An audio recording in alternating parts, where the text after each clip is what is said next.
Welcome to the installation video for the 3-way closet mirror from Sidelines by Rev-A-Shelf. Before we begin, you will need the following tools: a power drill with a number 2 Phillips bit and a 3/32 inch bit, a number 2 Phillips screwdriver, a level, and a pencil. In your box, you'll find the following parts: a 3-way mirror, 4 Euro screws, 4 wood screws, 6 mirror screws, and a frame.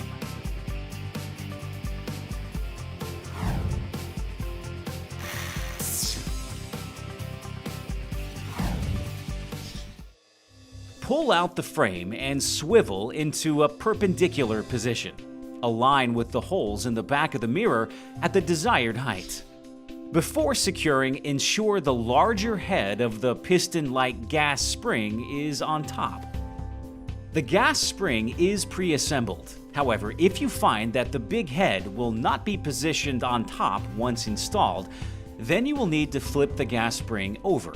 To do this, unscrew the 2 screws at the top and bottom of the spring and reverse its position so that the head will be upright once installed. Now secure using the 6 mirror screws. If your mirror lines up with the existing system holes in your partition, you can attach using the 4 Euro screws. There is no need to pre-drill. To install on a flat surface, have someone hold the mirror to gauge the placement. Ensure it is level and mark 4 holes through the frame with your pencil.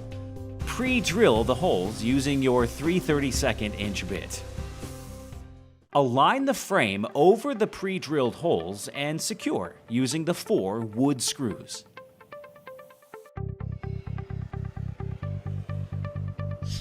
Your installation is now complete. Enjoy your product for years to come.